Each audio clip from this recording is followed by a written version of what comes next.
የመናገር ፍርሃት ወይም ከሰዎች ጋር የመግባባት እንዲሁም በማንኛውም ቦታ ማለትም በትምህርት፣ በስራ፣ ፕሬዘንቴሽን ክላስ ውስጥ ማቅረብ ሲኖርባችሁ ንግግርን አቀላጥፎ የመናገር ፍርሃትና ችግር ካለባችሁ የዛሬው ቪዲዮ ለእናንተ ነው። ንግግርን በምርጥ አቀራረብ ማቅረብና መግባባት ልትካኑት የምትችሉት ክህሎት ነው። ማንኛውም ሰው ሊማረው የሚችለው ክህሎት ነው። እያንዳንዱ ንግግር ቢያንስ አንድ ዓላማ አለው። ዓላማዎቹ በሶስት ሰፋፊ ምድቦች ሊከፈሉ ይችላሉ። የመጀመሪያው ለማሳመን የምናደርገው ንግግር ሲሆን፣ ሁለተኛው ደግሞ አንድ ነገር ለሰው ለማሳወቅ የምናደርገው ንግግር ነው። ሌላኛውና የመጨረሻው ደግሞ ሰዎችን ለማዝናናት የምናደርገው ንግግር ነው። እናም ብዙ ጊዜ ተናጋሪው ዓላማውን በትክክል ስለማይወስን ነው ብዙ የተበላሹ ያልተሳኩና ትክክል ያልሆኑ ንግግሮች የሚኖሩት። ለምሳሌ ተናጋሪው አድማጮቹን ለማሳመን የሚያደርገው ንግግር ከሆነ አድማጮች ከዛ በኋላ ስለሚወስዱት እርምጃ ግልጽ የሆነ ነገር መናገር አለበት። መጀመሪያ ለመንገር ወይም ለማሳወቅ ከሆነ ደግሞ ተናጋሪው ግልጽና ትክክለኛ ቁልጭ ያለ ነገር መናገር አለበት። ለማዝናናት የሚናገር ከሆነ ደግሞ ተናጋሪው የአድማጮቹን ትኩረት መያዝ ይኖርበታል። እናም የንግግር ችሎታችሁን ማሳደግ ከፈለጋችሁ ይህንን እንዴት ማድረግ እንደምትችሉ ከዛሬ ከዚህ መጽሐፍ በስፋት እናያለን።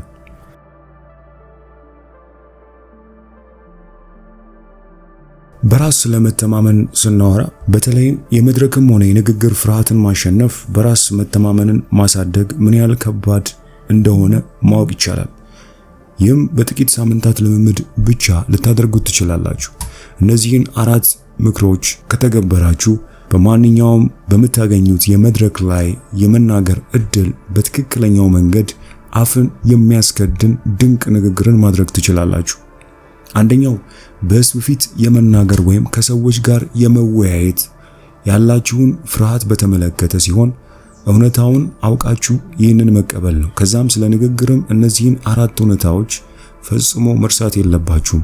በአደባባይም ሆነ በሰዎች መሃል ለመናገር በመፍራት እናንተ ከሌላ የተለያችሁ አይደላችሁም። ማንም ሰው ይፈራል። ይህንን ማወቅ አለባችሁ።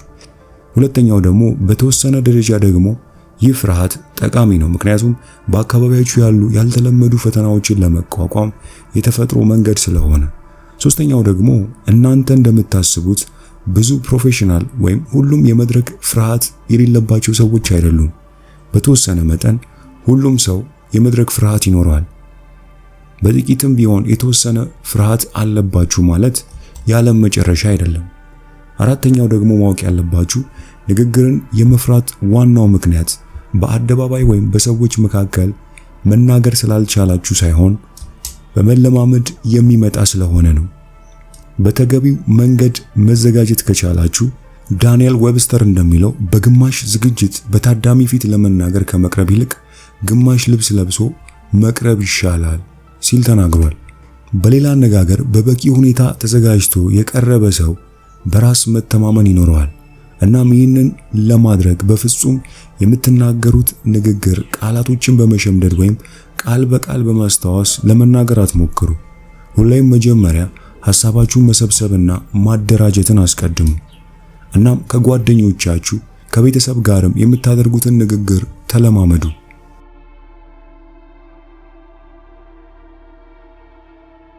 ራሳችሁን ለስኬት አስቀድማችሁ ወስኑ። በዚህ መጽሐፍ በተደጋጋሚ የሚመክረው ምክርም ይሄው ነው። ይህንንም ለማድረግ እነዚህን ቀላል ደንቦች ብቻ ልትከተሉ ትችላላችሁ። አንደኛ፣ በርዕሰ ጉዳዩ ወይም በምትናገሩት ሐሳብ ላይ ራሳችሁን አጥልቃችሁ አስገቡ። ከዛም ራሳችሁን ትኩረታችሁን ከሚረብሽና ሊያበሳጫችሁ ከሚችሉ አሉታዊ መረጃዎች ጠብቁ። ከዛም ለራሳችሁ ጥሩ ግምት ስጡት። ሁለተኛው ምክር ደግሞ በራስ መተማመንን አሳድጉ የሚለው ነው። የናንተ ድብቅ አእምሮ በእውነተኛውና በተመሰሉ ስሜቶች እንዲሁም ድርጊቶች መካከል ያለውን ልዩነት አያውቅም። ምን እያልኩ ነው? እውነት እስኪሆን ድረስ አስመስሉ የሚል ሐሳብ ነው። ፈጣንና ቀላል በሆነ መንገድ ጥሩ ንግግር ስለመናገር እስኪ እናውራ።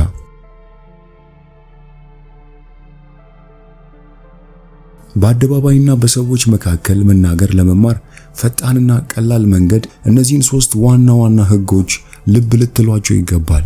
የመጀመሪያው የምትናገሩበት ነገር የመናገር መብት ያላችሁ መሆኑን አረጋግጡ። ይህ ማለት በልምድ ወይም በትምህርት በደንብ ስለምታውቁት ነገር አውሩ ማለት ነው። በዚህ መጽሐፍ ውስጥም ብዙ ጊዜ ከሚደጋገመው ምክር አንዱም ይሄ ነው። የምትናገሩት ነገር ህይወት ያስተማረቻችሁ ከራሳችሁ ልምድም ተነስቶ ለማውራት የምትችሉት ሊሆን ይገባል። ይህንን ማረጋገጥ አለባችሁ። ፍርሃቶችን ለማሸነፍና በራስ መተማመንን ለማግኘት ምርጡ መንገድም ይሄው ነው። በጣም ስለምታውቁት ነገርና ለማውራትም በመተማመንና እንደ መብት ልታወሩት ስለምትችሉት ነገር ማውራት ማለት ነው ዋናው ሐሳብ እዚህ ነጥብ ላይ። ሁለተኛው ደግሞ የምታወሩት ርዕሰ ጉዳይ ላይ ራሳችሁን የሚያስደስታችሁ መሆኑን አረጋግጡ። እርግጥ ነው ሁሌም እናንተ ማውራት የምትፈልጉትን ብቻ ላታወሩ ትችላላችሁ። ነገር ግን ይሄ የሚጠቅማችሁ በስሜት እንድትናገሩና አድማጩንም ለመሳብ ስለሚረዳችሁ ነው። እናም ታላላቅ የመድረክ ተናጋሪዎች ንግግራቸውን በስሜታዊነትና በጋለ ስሜት ያቀርባሉ። በዛም አድማጩንም ስሜት ውስጥ ይከቱታል። ለዛ ነው ስለ ርዕሰ ጉዳዩ መደሰት የሚጠቅመው። ሶስተኛውና የመጨረሻው ደግሞ ንግግራችሁ ለአድማጩን ለማካፈል ጓጉ የሚል ነው።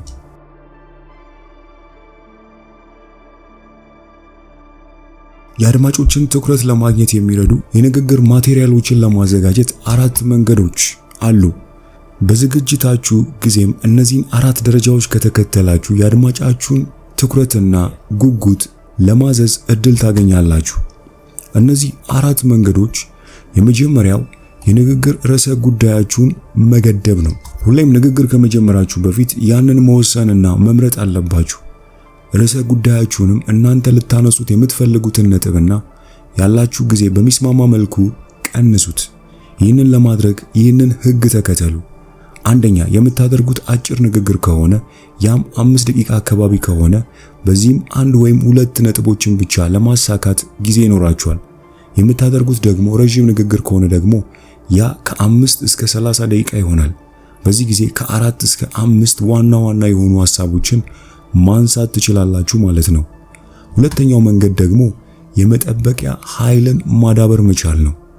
ርዕሰ ጉዳዩን ካሳጠራችሁ በኋላ ስለ ጉዳዩ አንዳንድ አስቸጋሪ ጥያቄዎችን ራሳችሁን መጠየቅ ትችላላችሁ። ንግግራችሁ በሚገለጹ ነገሮችና በምሳሌዎች የተሞላ ይሁን። ይህንንም ለማድረግ እነዚህን 5 ደንቦች ተከተሉ። አንደኛ፣ ንግግራችሁ ሰብአዊ አድርጉት። ከዛም ሰዎችና ታዳሚዎች ስሞችን በመጠቀም ንግግራችሁን ግላዊ አድርጉት። ንግግራችሁም አንድ ነገር ላይ ያተኮረ ይሆናል። ያንንም በዝርዝር ግለጹት። ንግግራችሁ የተለያየ ጥያቄንና መልስን በመጠቀም ድራማዊ አድርጉት። በመጨረሻም የምትናገሩት ሰዎች በአይነ ህሊናችሁ ማየት እንዲችሉ ምስላዊ ገለጻ እንዲኖሩ አድርጉ የሚል ነው። አራተኛው ምክር ደግሞ ሰዎች የለመዱና ተጨባጭ የሆኑ ቃላትን ተጠቀሙ። በመቀጠል ንግግራችሁን እንዴት ጠቃሚ ማድረግ እንደምትችሉ እንመልከት።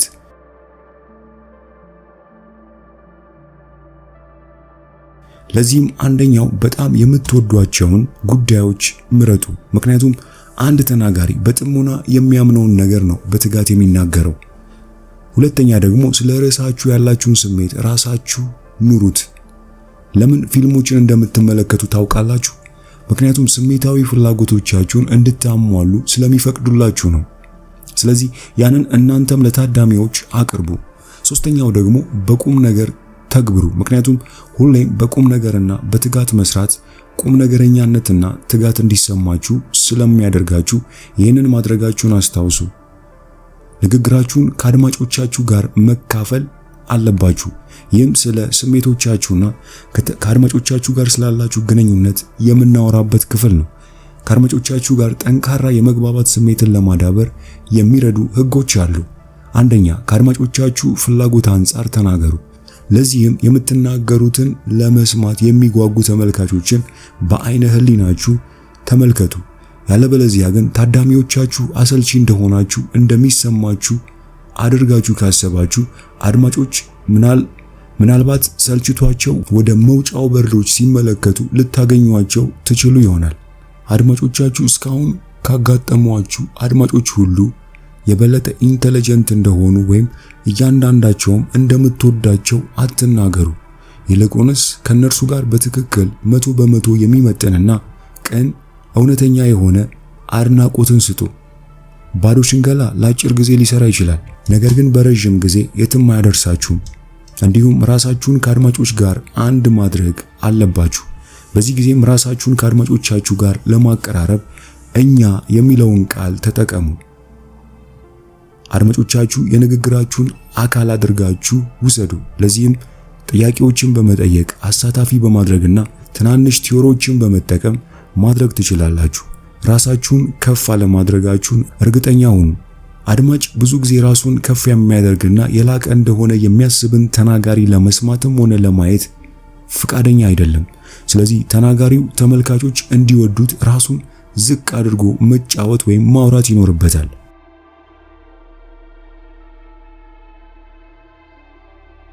በመቀጠል ተዘጋጅተው የሚቀርቡና ሳይዘጋጁ የሚቀርቡ ተናጋሪዎችን እንመልከት። ተዘጋጅተው የሚቀርቡና ሳይዘጋጁ የሚቀርቡ ንግግሮች ዓላማ በዚህ በሶስት ክፍል በታትነን ማየት እንችላለን። ንግግርን ለማቅረብ ሁለት ዘዴዎች አሉ።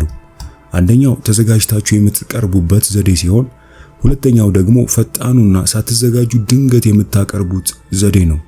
ነገር ግን ምንም አይነት ንግግርም ቢሆን ተናጋሪው ቢያውቀውም ባያውቀውም እያንዳንዱ ንግግር ከነዚህ አራት ዋና ዋና ግቦች ለአንዱ የሚደረግ ነው። ለማሳመን፣ እርምጃ ለመውሰድ፣ ለማሳወቅ፣ ለመማረክ ወይም ለማዝናናት። እርምጃ ለመውሰድ የሚረዳ አጭር ንግግር ስለማድረግ ስንመለከት በንግግር ለማሳመን ወይም እርምጃ ለመውሰድ ከፈለጋችሁ አጭርና ቀጥተኛ ወደ ነጥቡ መሄድ ንግግር ማድረግ ይገባችኋል። አንደኛ ምሳሌ ስጡ። በቅጡ በህይወታችሁ ስለተከሰቱ አንዳንድ ክስተት ልትጠቀሙ ትችላላችሁ። ምሳሌያችሁ በአንድ የግል ተሞክሮ ላይ ብታደርጉት ጥሩ ነው። ንግግራችሁንም በምሳሌዎች ዝርዝር ጀምሩ። ምሳሌዎችንም ተገቢና ነጥብ ያዘለ አድርጉት። ይህም የምታካፍሉትን ልምድ እንደምትኖሩት ማሳያ ነው። ደግሞም ታዳሚዎቻችሁ ምን እንዲያደርጉ እንደምትፈልጉ ነጥባችሁን ግልጽ አድርጉ። ነጥባችሁንም አጭርና ግልጽ አድርጉት። ነጥባችሁን ለአድማጮች ቀላል አድርጉ። ነጥባችሁንም በኃይልና በእርግጠኝነት ግለጹት። ታዳሚዎቻችሁ ወይም አድማጮቻችሁ ሊጠብቁት የሚችሉትን ጥቅም ወይም ምክንያት ግለጹላቸው። ምክንያታችሁም ከምሳሌ ጋር የተያያዘ መሆኑን አረጋግጡ። በአንድ ጊዜም አንድና አንድ ምክንያት ላይ ብቻ አጉልታችሁ መግለጻችሁን እርግጠኛ ሁኑ። እዚህ ነጥብ ላይ ይህንን አባባል አስታውሱ። መነገር የሚችል ነገር ሁሉም በግልጽ ሊነገር ይችላል የሚል አባባል ነው። እንዲሁም ርዕሰ ጉዳያችሁን ከምትጠቀሙበት ጊዜ እንዲስማማ ገድቡት። ይህም ሁል ጊዜ አስፈላጊ ነው። ግን መረጃ ሰጪ መሆን ከፈለጋችሁ ሁለተኛ ደግሞ ሐሳባችሁን በቅደም ተከተል ማዘጋጀት ይኖርባችኋል። ነጥቦቻችሁን በምትናገሩበት ጊዜ ዘርዝሯቸው። በመጀመሪያ ደረጃ ይህንን ማድረግ አንድ ሰው እናንተ ነጥባችሁን ከዘረዘራችሁ በተሻለ ሁኔታ ሊከታተላችሁ ይችላል። ይህን ስልት ከተከተላችሁ አድማጫችሁ በተሻለ ሁኔታ ሊያስታውሷቸው ይችላሉ። ደግሞም ይህ ዘዴ ሁልጊዜ የሚሰራ ነው። የምታቀርቡት አዲስ ነገር ከሆነ ግን አዲሱን ነገር ሰዎች ከሚያውቁት ነገር ጋር በማወዳደር አቅርቡት። ይህንንም ለማድረግ አሁን እውነታ ወደ ስዕል በመለወጥና ቴክኒካዊ ቃላትን በማስወገድ ተናገሩ። በመጨረሻም የእይታ መረጃዎችን ተጠቀሙ። ሰዎችን ለማሳመን ስለምታደርጉት ንግግር ደግሞ እንመልከት። ከአድማጮች ጥሩ ምላሽ ማግኘት በማንኛውም ጊዜ በማንኛውም ቦታ የእያንዳንዱ ተናጋሪ ዓላማ ነው። ሆኖም አንዳንድ ጊዜ ይሄ ዋናው ግብ ይሆንና ስለዚህም ልታገኙት የምትፈልጉትም ይሄ ከሆነ ይህንን እንድታሳኩ ከዚህ መጽሐፍ ጠቃሚ የሆኑ 5 ነጥቦችን እንይ። አንደኛ፣ ማድረግ የሚገባችሁን በማድረግ በራስ መተማመን ለራሳችሁ የሚገባችሁ እንደሆነ አስቡ። እናንተ ዓላማችሁ አንድን ሰው ለማሳመን ከሆነ ያመናችሁበትን ነገር ለመናገር ብትሞክሩ ይሻላል። ምክንያቱም ሌሎችን ለማሳመን የምትሞክሩት ነገር እናንተ ከልብ እርግጠኛ የሆናችሁበት መሆን አለበት። አለበለዚያ ማሳመኑ ላይሳካላችሁ ይችላል። ሁለተኛው ደግሞ እሺ የሚል ምላሽ አግኙ የሚል ነው። ከአድማጭ ጋር በፍጹም አትከራከሩ። በክርክር ውስጥ እንኳን ቢሆን አንዳንድ የጋራ መግባባቶች አሉ። ለሰዎች በሚገባ አይነት በጋለ ስሜት ተናገሩ። ደግሜ ላለው እናንተ በጥልቀት ማመን አለባችሁ ሌላውን ከማሳመን በፊት። ይህንን እምነት በሚያሳይ መንገድ ሐሳባችሁን መግለጽ አለባችሁ። ማወቅ ያለባችሁ ምክንያት አእምሮን ያሸንፋል፣ የሚጋባ ስሜት ደግሞ ልብን ያሸንፋል። ከዛም በተሻለና በበሰለ መልኩ በፍጥነት ማሳመን ትችላላችሁ። ለአድማጮቻችሁ አክብሮትና ፍቅር አሳዩ። ይህም ማለት እውነተኛነት ያለው ስሜት ይኖራችሁ። ይህንን በምታደርጉበት ጊዜም ከመጠን በላይ አግዝፋችሁ አታድርጉት። ንግግራችሁ ወዳጃዊ በሆነ መንገድ ጀምሩ። ማወቅ ያለባችሁ በጣም ብዙ ነገሮች በፈርስት ኢምፕሬሽን ወይም በመጀመሪያ ምልከታ ላይ የሚመሰረቱ ናቸው። ለዚህም ነው ንግግራችሁን ወዳጅ በሆነ መንገድ መጀመር አስፈላጊ የሚሆነው።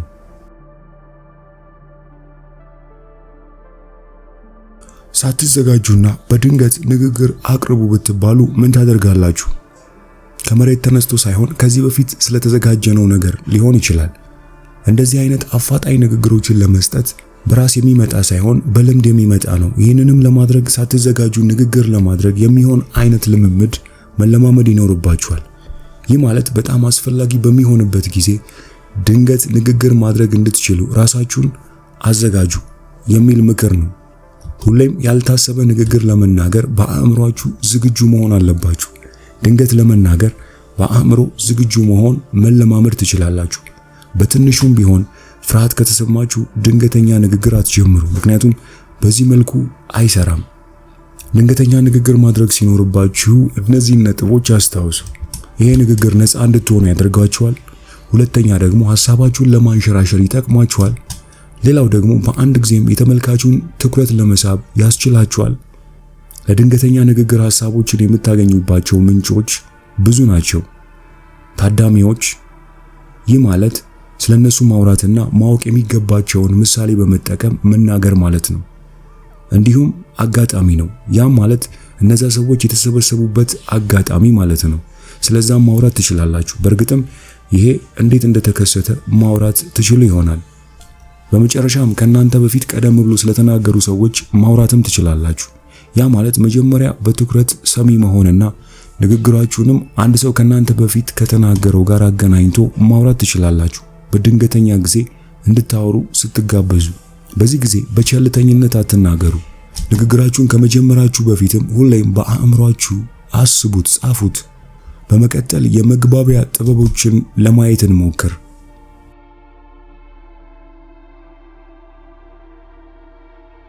ስለ ንግግር ስለማቅረብ ስናወራ ከዓለም ጋር የምንገናኝበት 4 መንገዶች ብቻ አሉ። እነዚህም አንደኛ እኛ ስለምንሰራው ስራ፣ ሁለተኛ ስለ አፒራንሳችን ወይም ስለ መልካችን፣ ሶስተኛ ደግሞ ስለምንናገረው ንግግር፣ አራተኛ ደግሞ ንግግራችንን እንዴት እንደምንናገር ነው። እና ስለ ንግግራችን ስናወራ በተሻለ ሁኔታ ለመናገር እነዚህን 5 ህጎች መከተል ይኖርባችኋል። አንደኛ ስለ ራሳችሁ በጣም ከመጨነቅ ውጡ። ሁለተኛ ደግሞ ሌሎችን ለመምሰል አትሞክሩ። ሁሌም ራሳችሁን ሁኑ። ሶስተኛ ደግሞ ከአድማጮቻችሁ ጋር ተነጋገሩ። አራተኛ ደግሞ በንግግራችሁ ውስጥ ልባችሁን አስገቡ። አምስተኛው ደግሞ ድምጻችሁን በንግግር ጊዜ ጠንካራና ተለዋዋጭ ለማድረግ ተለማመዱ።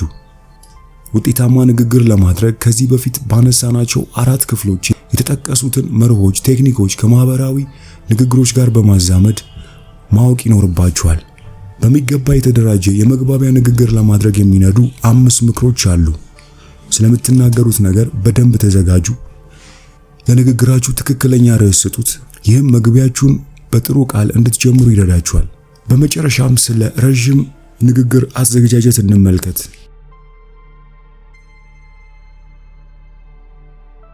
ያለ ዕቅድ ቤት መገንባት መጀመር እብደት እንደሆነ ሁላ ግልጽ ያልሆነ ሐሳብ ሳይኖርም ረዘም ያለ ንግግር መጀመር ወይም መስጠት እብደት ነው። ልክ እንደ ቤት ግንባታ ጉዳይ ረጅም ንግግሮችን በተመለከተ ለእያንዳንዱ ደረጃዎች በጊዜ የተፈተኑ ዘዴዎች አሉ። አንደኛው ዘዴ ወዲያውኑ ትኩረት ማግኘት ነው። እንዴት ካላችሁ መንገዱ ንግግራችሁን በአንድ አጋጣሚ ጀምሩ። ያም ምሳሌ ለመናገር ያነሳሳችኋል። በየመሃሉ የሚያርፉ ሐቆችን ተናገሩ። እንዲሁም የተለያዩ አድማጮች እጃቸውን የሚያነሱበት ነገሮችንም ጠይቁ። ታዳሚዎቻችሁ የፈለጉትን ነገር ማድረግ እንደሚችሉ ቃል ግቡላቸው። እንዲሁም ለንግግራችሁ ማሳያንም ተጠቀሙ። ደግሞም ተገቢ ያልሆነ ትኩረትን ከማግኘት ተቆጠቡ። ይህ ማለት ከትክክለኛ አስተያየት ውጭ የሆነውን ማንኛውንም ነገር ማለት ነው። መቼም ቢሆን ንግግራችሁን በይቅርታ አትክፈቱ። እንዲሁም ንግግራችሁን በአስቂኝ ታሪክ አትጀምሩ። ሶስተኛው ደግሞ ዋና ሐሳባችሁን ደግፉት። ይህንን ማድረግ የምትችሉበት መንገዶች አሉ። ስታቲስቲክ ወይም ቁጥሮችን መጠቀም፣ የባለሙያዎችን ምስክርነት መጠቀም፣ ማሳያን በመጠቀም ልትገልጹ ትችላላችሁ። በመጨረሻም አድማጮቻችሁ ለድርጊት ጋብዙ። ሁሉም አይነት ንግግሮች ማለቅ ያለባቸው በዚህ መልኩ ነው። ያ ማለት በማጠቃለልና አድማጮች መውሰድ ያለባቸውን እርምጃ በመስጠት ንግግራችሁን ማጠቃለል ይኖርባችኋል። የተማራችሁትን ተግባራዊ ስለማድረግ ስናወራ በዚህ የመጽሐፉ መጨረሻ ሐሳብ ላይ በዕለት ተዕለት ንግግራችን ላይ እንዲተገበሩ የምንፈልጋቸው ነገሮች ወይም ትምህርቶች ሲሆኑ ማለት ነው። ሁሌም የመናገር መብት ስላላችሁ ነገር ማለትም በእውቀትም ሆነ በልምድ በምትኮሩበት ነገር ላይ ተናገሩ። ንግግር በምታደርጉበት ጊዜ ሁሌም ግባችሁን በአእምሯችሁ አስቡ። እነዚህ ግቦች ከአንዱ ውጭ አይሆኑም። ለማሳመን፣ እርምጃ ለመውሰድ፣ ለማሳወቅ፣ ለመማረክ ወይም ደግሞ ለማዝናናት የሚደረግ ንግግር ነው። በአደባባይ የመናገር ፍራቻን በተመለከተ 4 ሁኔታዎች አሉ። እነዚህም በአደባባይ ወይም በሰዎች መሃል ለመናገር መፍራት፣ እናንተ የተለያችሁ ወይም ብቸኛ እንዳልሆናችሁ ማወቅ አለባችሁ። ደግሞ በተወሰነ ደረጃ የመድረክ ፍርሃት ጠቃሚ ነው። ያም ማለት በአካባቢያችሁ ያሉ ያልተለመዱ ፈተናዎችን ለመቋቋም የተፈጥሮ መንገድ ስለሆነ። ሶስተኛው ደግሞ ብዙ ፕሮፌሽናል ተናጋሪዎች የተወሰነ ፍርሃት እንዳለባቸው አስታውሱ። በአራተኛው ደረጃ የአደባባይ ንግግራችሁን ወይም ደግሞ በሰዎች መሃል ያለውን የንግግር የመፍራት ዋናው ምክንያት በአደባባይ በሰዎች መሃል መናገር ስላልቻላችሁ ብቻ ነው። ያንንም በልምምድ ማምጣት የሚቻል እንደሆነ ማወቅ ይኖርባችኋል።